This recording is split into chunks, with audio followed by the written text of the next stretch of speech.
दात्री माँ कहाई।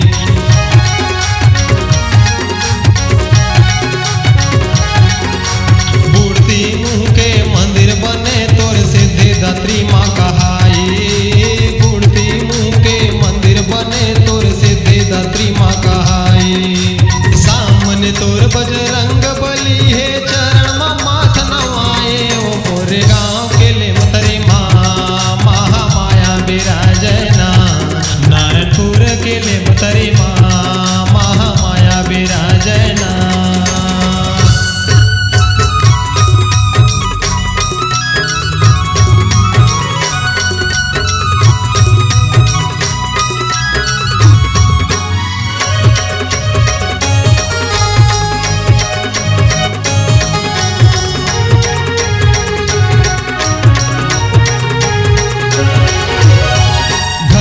साधु बाबा लसुमिराव शंकर जी हनुमानेला।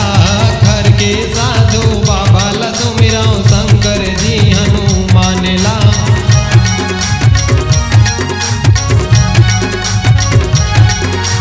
घर के साधु बाबा लसुमिराव शंकर जी हनुमानेला।